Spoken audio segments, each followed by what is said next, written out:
the United States military began major combat operations in Iran. Our objective is to defend the American people by eliminating imminent threats from the Iranian regime, a vicious group of very hard, terrible people. Its menacing activities directly endanger the United States, our troops, our bases overseas, and our allies throughout the world. For 47 years, the Iranian regime has chanted death to America and waged an unending campaign of bloodshed and mass murder, targeting the United States, our troops, and the innocent people in many, many countries. Among the regime's very first acts was to back a violent takeover of the U.S. Embassy in Tehran, holding dozens of American hostages for 444 days. In 1983, Iran's proxies carried out the Marine barracks bombing in Beirut that killed 241 American military personnel. In 2000, they knew and were probably involved with the attack on the USS Cole. Many died. Iranian forces killed and maimed hundreds of American service members in Iraq. The regime's proxies have continued to launch countless attacks against American forces stationed in the Middle East in recent years, as well as U.S. naval and commercial vessels and international shipping lanes. It's been mass terror, and we're not going to put up with it any longer. From Lebanon to Yemen and Syria to Iraq, the regime has armed, trained, and funded terrorist militias that have soaked the earth with blood and guts. And it was Iran's proxy, Hamas, that launched the monstrous October 7th attacks on Israel, slaughtering more than 1,000 innocent people, including 46 Americans, while taking 12 of our citizens hostage. It was brutal, something like the world has never seen before.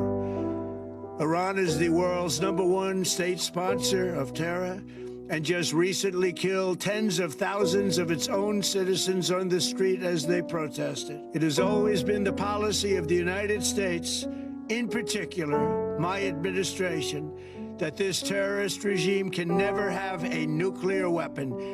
I'll say it again, they can never have a nuclear weapon. That is why in Operation Midnight Hammer last June, we obliterated the regime's nuclear program at Fordow, Natanz, and Isfahan. After that attack, we warned them never to resume their malicious pursuit of nuclear weapons, and we sought repeatedly to make a deal. We tried.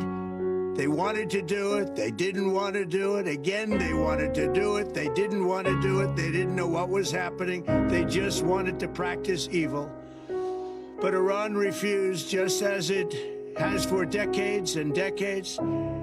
They've rejected every opportunity to renounce their nuclear ambitions, and we can't take it anymore.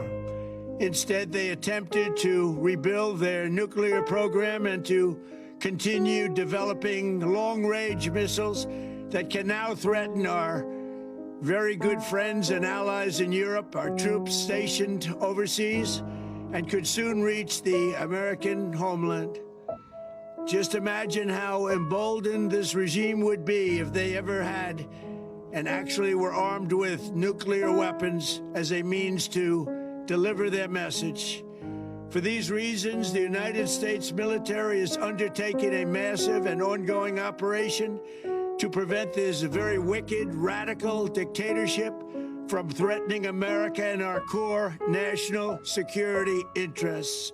We are going to destroy their missiles and raise their missile industry to the ground. It will be totally, again, obliterated.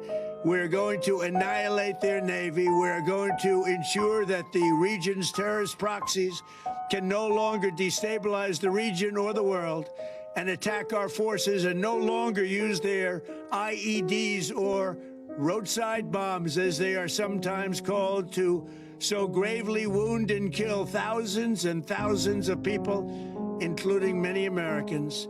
And we will ensure that Iran does not obtain a nuclear weapon. It's a very simple message.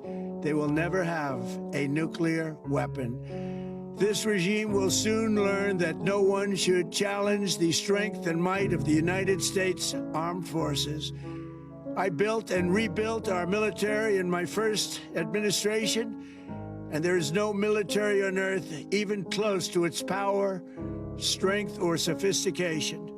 My administration has taken every possible step to minimize the risk to U.S. personnel in the region. Even so, and I do not make this statement lightly, the Iranian regime seeks to kill. The lives of courageous American heroes may be lost, and we may have casualties. That often happens in war. But we're doing this not for now. We're doing this for the future, and it is a noble mission. We pray for every service member as they selflessly risk their lives to ensure that Americans and our children will never be threatened by a nuclear-armed Iran. We ask God to protect all of our heroes in harm's way, and we trust that, with his help, the men and women of the armed forces will prevail. We have the greatest in the world, and they will prevail. To the members of the Islamic Revolutionary Guard, the armed forces, and all of the police, I say tonight that you must lay down your weapons and have complete immunity, or, in the alternative, face certain death. So, lay down your arms.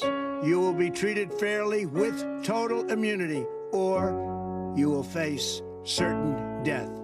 Finally, to the great, proud people of Iran, I say tonight that the hour of your freedom is at hand. Stay sheltered. Don't leave your home. It's very dangerous outside. Bombs will be dropping everywhere. When we are finished, take over your government. It will be yours to take. This will be probably your only chance for generations. For many years, you have asked for America's help, but you never got it. No president was willing to do what I am willing to do tonight. Now you have a president who is giving you what you want. So let's see how you respond. America is backing you with overwhelming strength and devastating force. Now is the time to seize control of your destiny and to unleash the prosperous and glorious future that is close within your reach. This is the moment for action. Do not let it pass. May God bless the brave men and women of America's armed forces. May God bless the United States of America. May God bless you all. Thank you.